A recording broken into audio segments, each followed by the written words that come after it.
Assalamualaikum warahmatullahi wabarakatuh.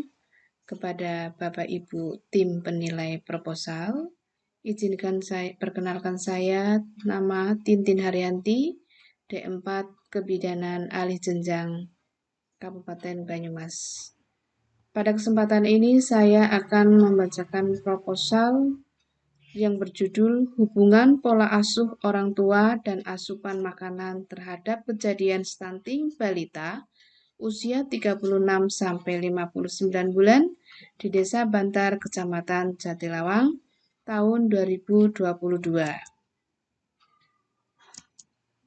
Latar belakang. Status gizi di Indonesia. Berdasarkan hasil SSG pada tahun 2021, diperoleh hasil prevalensi stunting di Indonesia menjadi 24,4%. Hal tersebut dapat disimpulkan bahwa indikator presentasi target balita stunting tidak tercapai berdasarkan Kemenkes RI tahun 2021. Dan di Jawa Tengah berada pada urutan ke-7 dengan kasus stunting yaitu 27% berdasarkan Profil Kesehatan Provinsi Jawa Tengah tahun 2021. Di Kabupaten Banyumas sendiri, prevalensi kejadian stunting sebanyak 21,6%. Tingginya angka prevalensi kejadian stunting disebabkan oleh beberapa faktor, di antaranya pola asuh orang tua dan asupan makanan. Faktor penyebab stunting.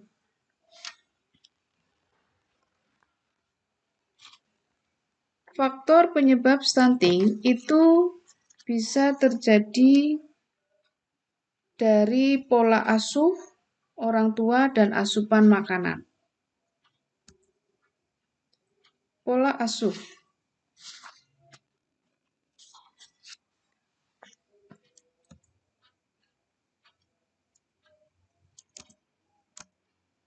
Rumusan masalah. Tingginya prevalensi stunting di Indonesia yaitu 24,4%. Sedangkan di Desa Bantar itu terjadi ada 87 balita mengalami stunting di Desa Bantar, Kecamatan Jatilawang, tahun 2022. Maka dengan kejadian stunting yang tinggi, yaitu 87 balita, maka saya mengadakan penelitian di desa saya sendiri, berjudul Hubungan Pola Asuh Orang Tua dan Asupan Makanan Terhadap Kejadian Stunting Balita Umur 36 sampai 59 bulan di Desa Bantar, Kecamatan Jatilawang, Kabupaten Banyumas. Tujuan penelitian. Tujuan secara umum yaitu mengetahui hubungan pola asuh dengan kejadian stunting. Tujuan khususnya yaitu 1. Deskripsi pola asuh, deskripsi asupan makanan, deskripsi kejadian stunting, analisis hubungan pola asuh dan asupan makanan terhadap kejadian stunting. Manfaat penelitian. Manfaat penelitian di sini itu ada manfaat bagi responden, yaitu memberikan informasi terkait penyebab stunting serta penanganannya. Manfaat bagi peneliti, menambah wawasan dan pengalaman terkait asupan kepada balita serta menekan angka kejadian stunting. Manfaat institusi pendidikan. Diharapkan hasil penelitian ini dapat digunakan sebagai referensi tentang pengaruh pada pola asuh orang tua terhadap kejadian stunting.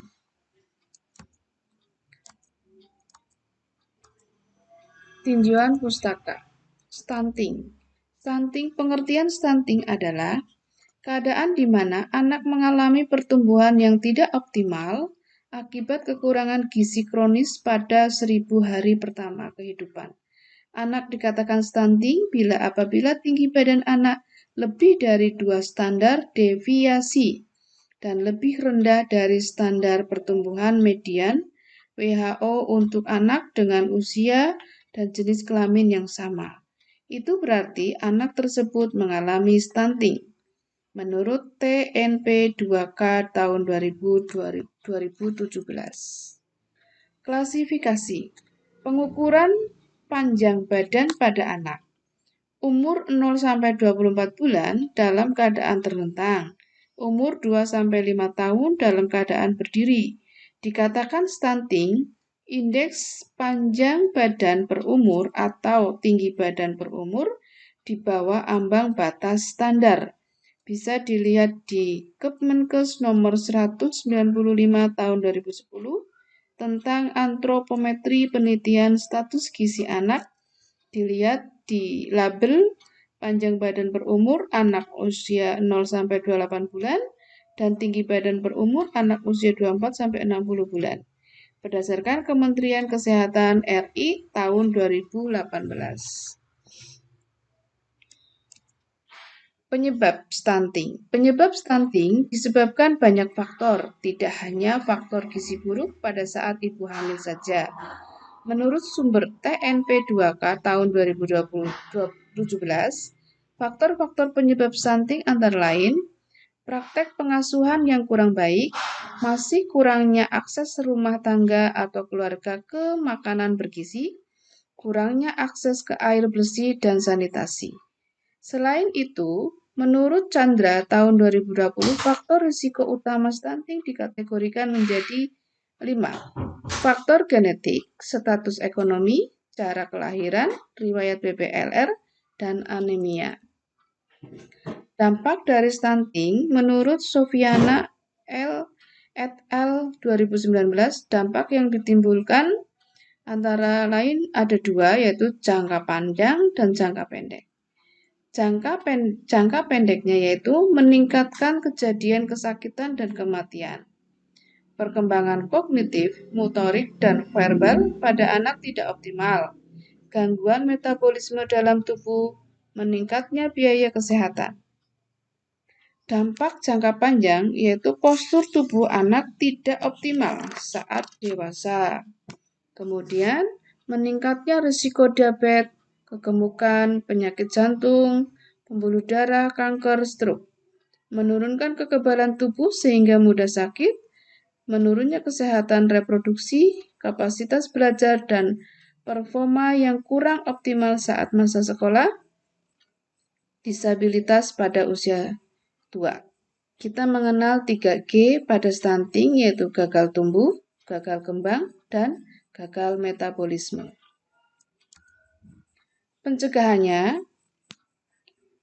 berdasarkan Peraturan Menteri Kesehatan Nomor 39 Tahun 2016 tentang pedoman penyelenggaraan program Indonesia Sehat dengan pendekatan keluarga, upaya yang dilakukan antara lain, upaya pada ibu hamil dan bersalin dengan cara intervensi pada 1000 hari pertama kehidupan, mengupayakan jaminan mutu ANC terpadu, meningkatkan persalinan di fasilitas kesehatan, menyelenggarakan program pembelajaran makanan tinggi kalori, protein, deteksi dini penyakit menular maupun tidak menular, pemberantasan kecacingan kepada balita dengan cara pemantauan pertumbuhan balita, menyelenggarakan kegiatan PMT untuk balita, menyelenggarakan stimulasi dini perkembangan anak, memberikan pelayanan kesehatan yang optimal pada usia sekolah dengan cara melakukan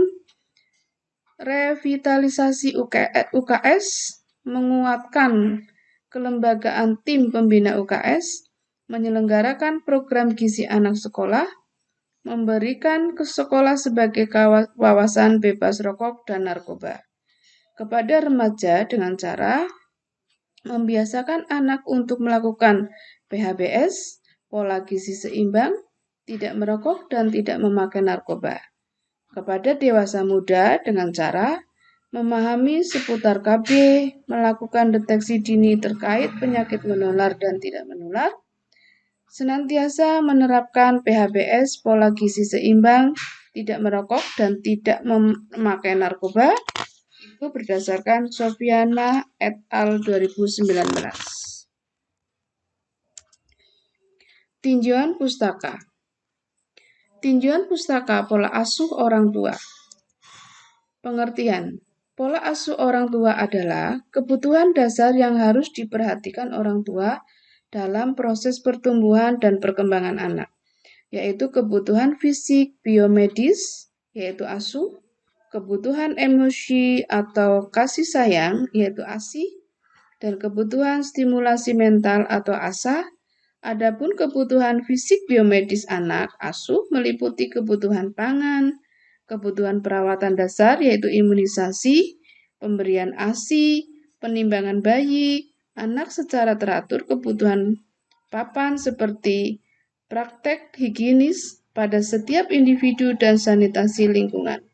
Itu menurut Mardelena dan Suryani tahun 2016. Jenis pola asuh. Jenis pola asuh di sini ada 3, yaitu demokratis, otoriter, permisif. Faktor yang mempengaruhi. Faktor-faktor yang mempengaruhi pada pola asuh yaitu lingkungan, pendidikan, budaya, sosial ekonomi. Jenis pengasuhan. Ada pola asuh oleh orang tua, pola asuh orang tua tunggal, pola asuh dengan kakek nenek, pola asuh dengan perawat asuh. Tinjauan pustaka asupan makanan. Asupan makanan pada stunting itu adalah asupan energi dan asupan protein. Apabila kekurangan energi dan protein, itu bisa menyebabkan wasting, yaitu berat badan anak tidak sebanding dengan tinggi badannya. Gangguan asupan gizi yang bersifat akut menyebabkan anak kurus kering yang disebut wasting. Dalam memberikan asupan makanan, kita harus mengetahui evaluasi asupan protein berdasarkan tingkat pertumbuhan, kualitas protein dari makanan yang dikonsumsi, asupan vitamin, mineral, dan energi yang adekuat. Metode penelitian. Kerangka konsep. Variabel yang digunakan yaitu ada variabel independen dan variabel dependen. Variabel independennya yaitu pola asuh orang tua dan asupan makanan.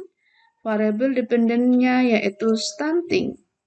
Hipotesis, ada HO, adanya hubungan pola asuh orang tua dan asupan makanan terhadap kejadian stunting.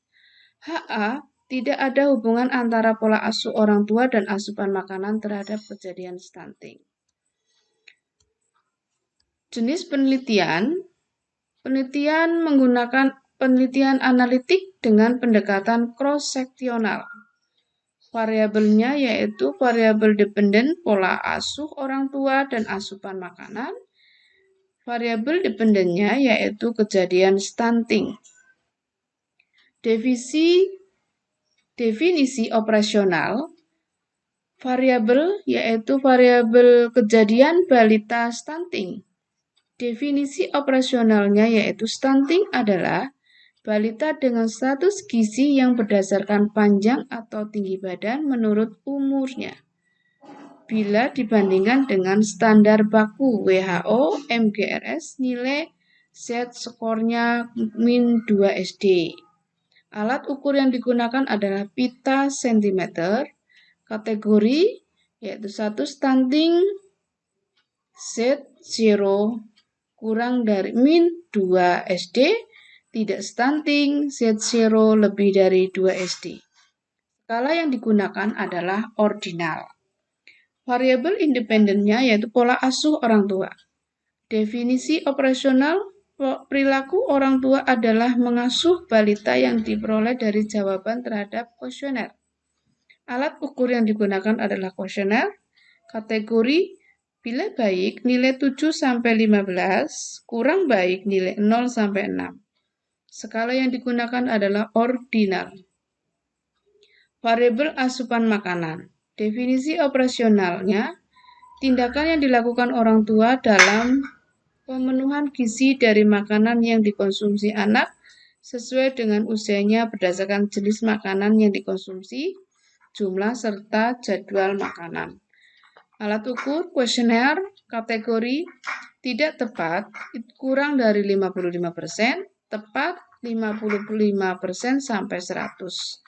Skala yang digunakan adalah ordinal. Populasi. Populasinya adalah ibu yang memiliki balita usia 36 sampai 59 bulan di Desa Bantar, Kecamatan Jatilawang. Sampel yang digunakan adalah sampel total sampling. Teknik pengumpulan data yaitu dengan cara data primer dan data sekunder. Data primer yaitu kuesioner karakteristik responden, kuesioner pola asuh orang tua, kuesioner asupan makanan. Data sekundernya yaitu berupa data jumlah balita usia 36 sampai 59 bulan di Desa Bantar, Kecamatan Jatilawang, dan literatur yang berkaitan dengan data penelitian. Instrumen penelitian. 1. Kuesioner penelitian meliputi karakteristik keluarga, pola asuh yang dilakukan orang tua, serta asupan makanan yang diberikan kepada anak. 2. Alat ukur stunting pada balita menggunakan pita cm yang hasilnya disesuaikan dengan standar deviasi WHO. Maka dapat diperoleh kategori stunting Z-score kurang dari 2 SD. Tidak stunting Z-score lebih dari 2 SD. 3. Alat ukur untuk mengetahui pola asuh orang tua menggunakan kuesioner pola asuh orang tua yang diberikan kepada orang tua dengan jumlah pertanyaan 15. 4. Alat ukur untuk mengukur asupan makanan menggunakan kuesioner dari Child Feeding Questionnaire CFQ. Teknik pengolahan dan analisa data. Pengolahan data yaitu editing, scoring, coding, tabulasi. Teknik pengolahan dan analisa data. Analisa data menggunakan analisa univariat, gambaran distribusi responden, analisa bivariat, rumus chi-square, etika penelitian. Dengan menggunakan information consent, anonymity, confidentiality, beneficence, justice. Demikian proposal dari saya. Semoga bermanfaat. Apabila ada kekurangan, saya pribadi mohon maaf. Terima kasih. Akhirul kata, Assalamualaikum warahmatullahi wabarakatuh.